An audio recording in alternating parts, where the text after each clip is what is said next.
Evening, I'm Kelda Yoon. We begin with the escalating conflict in the Middle East. Today, Iran launched a direct attack on Israel, firing dozens of ballistic missiles into the country, further increasing the risk of an all-out regional war.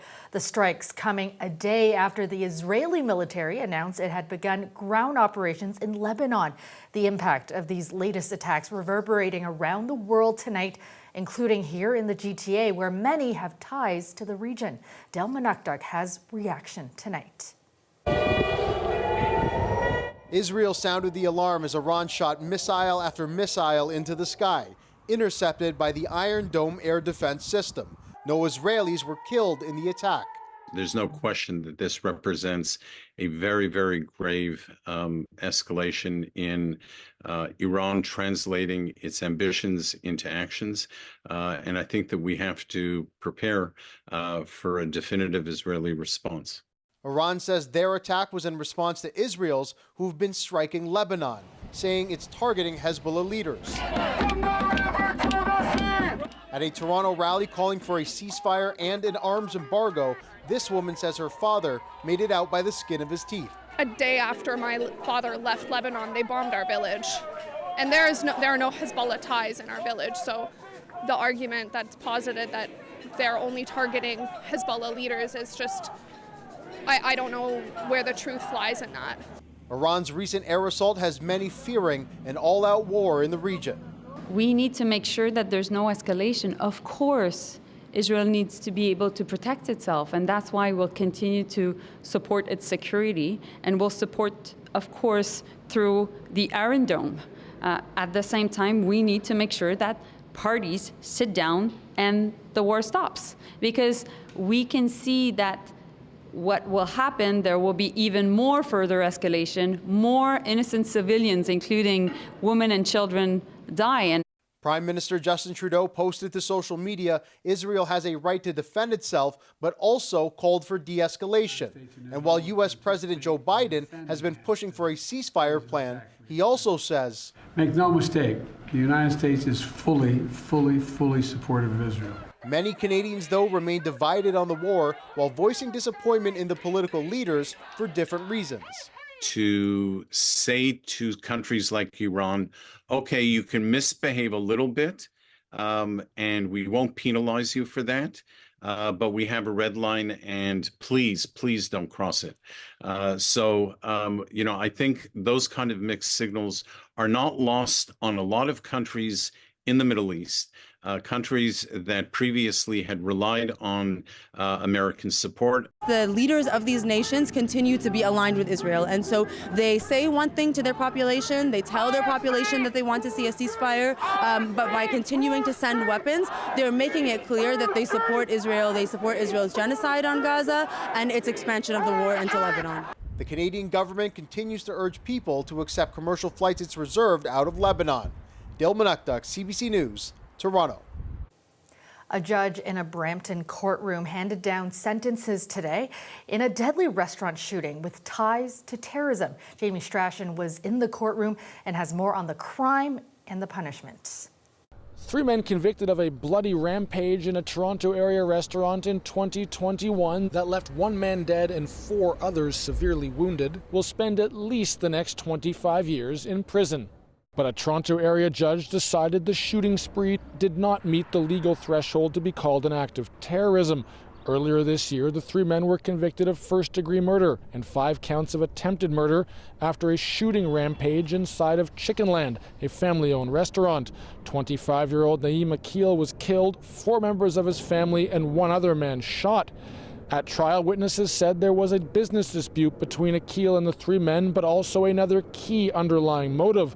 The men targeted Akil because they thought he was about to tell police about their support for the terrorist-listed group ISIS. The judge concluded that political ideology was a motivating factor, and he took that into consideration when sentencing. But he determined the shooting wasn't intended to intimidate the general public, a criteria for a terrorism charge. The men were all sentenced to 25 years without the possibility of parole on the first-degree murder conviction. On the attempted murder charge, the defense had asked for around 17 years. The Crown sought life sentences. The judge decided on life for what he called a bloody rampage and an act of extreme cowardice. Jamie Strachan, CBC News, Brampton, Ontario.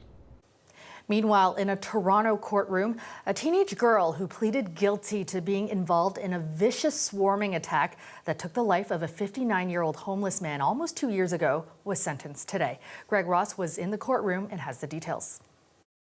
According to Judge David Rose, the 15-year-old defendant who was in his courtroom today was seen on surveillance video punching and kicking 59-year-old Kenneth Lee. The defendant was only 13 years old at the time. The judge described Lee's beating as vicious and cowardly and one that shocked Toronto. But he said there was nothing to be gained by this girl who pleaded guilty to manslaughter serving any more time in custody. She was given credit for 15 months of pre-sentencing detainment. She was further ordered to serve 21 months of probation under an intensive support and supervision program, meaning that she will be subject to regular check-ins and mandatory counseling. The judge said without this type of oversight, this girl would be at serious risk of reoffending. The judge noted that the girl apologized and had taken responsibility for her actions in the attack that happened back in December of 2022. She and 7 other teens between the ages of 13 and 16 were accused of attacking Lee after he attempted to stop them from stealing a bottle of alcohol from his friend. During the attack, Lee was stabbed. The girl sentenced today said that she did not know that there was a knife present or that Lee had been stabbed. Judge Rose said that he also took into consideration the fact that the girl had been strip searched 6 times while she was in custody, despite a judicial order prohibiting strip searches. He called that a significant mitigating factor. This girl is the second accused in the swarming attack to plead guilty. Last month, another teen was sentenced to 15 months of probation. 2 of their co-accused were also in court today. They were 13 and 14 at the time of the attack. These teens say that they were also strip searched multiple times while they were in custody. Their lawyers have launched a Charter of Rights challenge as a result of these strip searches, and several witnesses have been called to testify about the searches, including multiple workers from the youth detention centers where these strip searches were conducted. The girls' lawyers are arguing that charges should be stayed, which would essentially halt any further court proceedings against these 2 girls. Greg Ross, CBC News, Toronto. Residents in Curtis, east of Oshawa, are shaken after 2 women were found dead in a home this afternoon. I looked down the street and there was about 7 or 8 police cars and about 4 or 5 ambulances, a fire truck backing up, and it was like there was a lot of people at the end of the street. So I was sort of in shock, so I knew something big was going down. Everyone knows each other in this neighborhood, especially on this street. They have a lot of kids, a lot of up-and-coming families here, so it's kind of heartbreaking to see anyone lose their lives or get hurt in this situation. Police were responding to a wellness check when they found the victims, who both had obvious signs of trauma. They say a small child was also found inside the home, but they were unharmed. A 33-year-old man was arrested at the scene, and police say the suspect and victims are known to each other. 1 person is dead and 2 others injured after an early morning shooting on a residential street in Mississauga. Police still searching for suspects tonight, who they said tried to force their way into a home. Chris Glover has the details. The fatal shooting happened here on this residential street in Mississauga. The focus for homicide detectives right now is that large red brick home right there. And police say that around 3:45 this morning, 3 suspects forced entrance into the home and an altercation took place. There was a shooting and 1 person was killed. 2 other people were injured, but with non-life-threatening injuries. And here's more from Peel Police. We believe that 3 suspects attended a residence in this area, forced entry inside, and some sort of altercation took place, and at some point firing was used. The individual who is now deceased was in his 50s, and the 2 other individuals, they're both male adults. And so police say of the 3 suspects, there is no description for them at this point. Police also wouldn't say the relationship of the 3 people who were injured, the 2 that were injured and the 1 that was killed. Police say that there were multiple people at home at the time, and neighbors say that there are young children who live in that home. They also say, a lot of neighbors have been saying, that the people who live there owned grocery stores in the area. There is concern today from a lot of these neighbors that robbery was the motive. We put that to Peel Police. They would not say, but they said that everything is on the table at this point. And there certainly seems to be a lot of nervous energy among the neighbors that we've talked to here. People are very reluctant to speak out about what happened and what they know about the people who lived there. I did manage to speak with a couple of people, one of whom did not want to have their face shown. Here's more from a couple of the neighbors. Oh my God, I'm so scared. I'm so scared for that. Apparently a husband and wife and his son and his family. I'm not quite sure. We've never spoken to them because they don't speak English. I know they have grocery stores and there's people in and out all the time, but we don't see, we see the cars in and out. Right, and a lot of people here have said that they've never seen this sort of police presence in their area, obviously leading to all of that concern. They have also noticed that there's been some security amp up at this home as well. That black fence in front of the home, that is new according to the neighbors, as well as a security system with some new cameras on that house as well. Police say that they already have some video footage showing some of what happened early this morning, and they're asking for more of that from neighbors as officers continue to canvass the neighborhood. Chris Glover, CBC News, Mississauga. Meanwhile, Toronto police are investigating 2 separate homicides in the city that happened overnight. The first, a fatal shooting, happened shortly before midnight in the area of Allen Road and Lawrence Avenue West in North York. A man in his 20s was found with gunshot wounds in a plaza parking lot and was pronounced dead in hospital. Now, the second incident, a stabbing, happened just over 20 minutes later outside a diner near the corner of Jane Street and St. Clair Avenue West.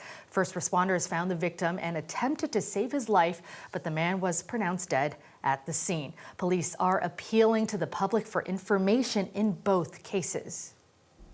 Welcome back. Service on the 504 streetcar between Shaw and Dufferin Streets in Liberty Village is resuming months ahead of schedule. Service on that stretch has been suspended since February to replace old streetcar tracks as well as an aging water main. The project was originally expected to wrap up by December. Instead, you'll be able to hop on the 504 starting this Sunday. Other streetcar and bus services that were adjusted for the construction will also resume. Toronto's redesigned vacant home tax program has been approved by a key committee at City Hall. The changes coming after a barrage of complaints during its initial rollout in the spring. But some councillors say they would still like to see more changes to the controversial declaration process. Municipal Affairs reporter Sean Jeffords has this story.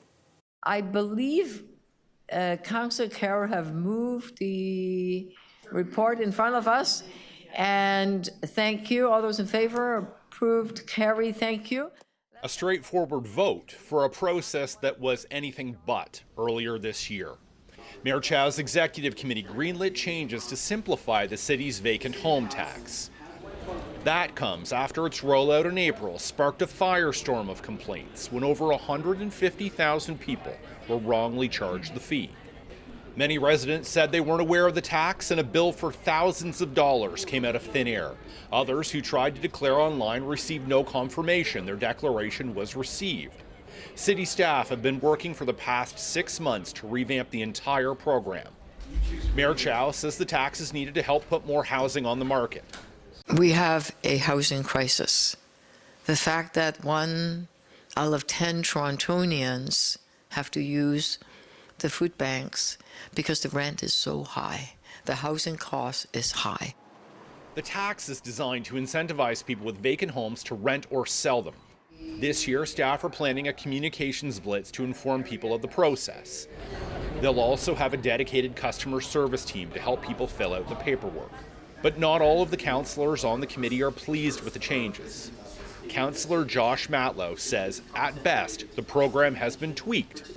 He'd like to see staff go further to correct some of its flaws. I was hoping that they would actually identify a way, whether it be through utility bills or otherwise, to find where a home is being used, where it isn't being used, and with the consent of the homeowner, have a declaration done once and then be done with it. The city says that is challenging for a variety of reasons, including privacy concerns, and that 60% of the homes the tax applies to are condos which share water meters. Councillor Gord Perks says this tax should help push those condos back onto the market. There is a huge speculative market on empty shoeboxes in the sky in the city of Toronto. But this expert says the city has a lot of work to do after last year's botched rollout. But the challenge would be that the city should focus on now earning the trust of taxpayers and then making sure that this is communicated. I've seen that there's no change other than that they will have a more efficient communication effort, but there has to go beyond that. The approval here at Executive Committee of the vacant home tax rebuild is just the latest hurdle that the program has had to clear, but it's not the final one. City Council will have the ultimate say at a meeting next week. Sean Jeffords, CBC News, Toronto. Minimum wage is a little bit higher in Ontario today, rising to $17.20 an hour from $16.55. Now that's an increase of 65 cents. The province announced the planned increase earlier this year to be more in line with the rate of inflation. Now for workers who clock 40 hours a week, it could mean making $1,300 more a year. Provincial politicians are in rural Ontario today for the annual plowing match. Now, it's an opportunity for fun and games, but also for farmers to voice their concerns straight to the government ahead of what could be an early election. Our Queen's Park reporter, Lorenda Redekop, has the details. Agri-exports have grown 65%. As Premier Doug Ford spoke, some farmers had a message for him. They're from Waterloo Region, traveling 2.5 hours to this year's international plowing match. Their frustration already evident earlier during the parade. Fight for farmland sticker. They're upset about what's happening in Wilmot Township. Waterloo Region is buying farmland, trying to attract a large factory funded by the province. Some landowners say they've been told if they refuse to sell, their land could be expropriated. Our loss of the whole community that's being affected, water issues, and also the secrecy that surrounds all this. The Premier's response? I just want the region to treat them fairly, that's all. Everyone's pointing fingers, and that's inappropriate. He's a senior level official and the Premier of our province. It's unclear how big an issue this is beyond that area. Thanks, guys. Last year, Ford faced a tough crowd and some booing over the Greenbelt. Days later, reversing a plan to open it up to housing. You go to Wilmot Township, you'll see the same level of outrage as you saw with the Greenbelt. The difference is the Greenbelt is such a large landmass that covers so much of the province. This is replaying itself a year later, and that's the problem. It's the secrecy, the lack of transparency, the lack of accountability, and frankly, the lack of due process. I've heard people talk about it like it's kind of the canary in the coal mine, right? This is just the beginning. If we don't find a way to push back, if we don't get some transparency and accountability for those farmers, this is going to happen all across the province. And we can't afford to pave over Ontario. The event this year could be extra important for all the political parties, potentially the last one before the next election. The provincial party leaders then squared off for the annual plowing competition, hopping on a tractor, repping their party's color. A friendly competition, likely not winning the rural vote for their plowing skills ahead of what could be a much more serious race, an early election call. Lorenda Redekop, CBC News, Lindsay.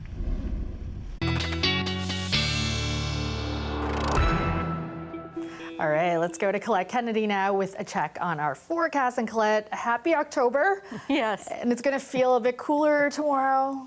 Yeah, that's right. We're going to be feeling a bit of a change. I don't know necessarily fall-like, but a little more so. Yeah, we're talking about the winds changing to the northwest as we've got this cold front coming through. And with that, not only will it be a little cooler in terms of the temperatures, but also we have had kind of the muggy conditions, or at least a little bit for this time of the year. And we're going to find that that changes as well. There's going to be a drier feel. Drier, that is, once we get the wet weather all the way through. And that's all along that frontal boundary. So it's really a situation where starting, earlier in the evening around southwestern Ontario after about 5 o'clock with some of the rain showers. And then by the time it passes the eastern sections of the GTA around 2 a.m. or so, 3 a.m., and then it moves into eastern Ontario. So that's kind of the trek as it moves across. But some of the highs from earlier today, for example, as that front was passing through Windsor, in less than 2 hours, that high temperature of 25 degrees dropped 10 degrees right down to 15. And that's really what we see as the front keeps moving across the landscape over the lower Great Lakes. As the winds change from a southerly flow to more north to northwesterly, it keeps happening, and there's a domino effect, and the temperatures coming down. We're taking this to midnight here, and you see about where that front is, and this is why I say 2, 3 a.m. Eastern sections of the GTA, you know, should be pushing past Pickering and on towards Kingston by tomorrow morning. And what does that mean for the morning commute back towards Toronto? It means dry conditions, but not only that, do you notice where the cloud line is all the way back towards through London and back towards Windsor? We are looking at that clearing trend. So the setup being for tomorrow to be dry, plus a drier feel, plus the sun coming back out. You just have to watch. It is breezy as the front is kind of trekking through, and so those winds are a little bit gusty. Into Thursday, it looks like a little bit of a thin veil of cloud at times, but I'm still going to call that forecast mostly sunny. Rainfall amounts with the passing of the front, generally they're less than 10 millimeters. You'll see a few exceptions there where it's just a little bit above, but really that 5 to 10 millimeters. And then really as we go through the overnight tonight, the winds at times gusting over 50 to even 60 kilometers an hour, but then they tend to calm down pretty quickly once we get that front passing on by, and they go back to, well, they'll be tomorrow 10 to 20 kilometers an hour by the time we reach the afternoon hours. So there you are with your overnight temps. This is really just a snapshot of where those readings are going to be right around 6 a.m., not necessarily the lows that we're going to see, because those temperatures will keep coming on down into eastern Ontario. The high then tomorrow, 18 degrees, and it won't be muggy. Thursday, though, the temps start to rise a little bit once again, well above seasonal, 22 with mostly sunny skies, and then the clouds back as we go into Friday, Kelda. All right, those temperatures look pretty good to me. Thanks so much, Colette. You're welcome.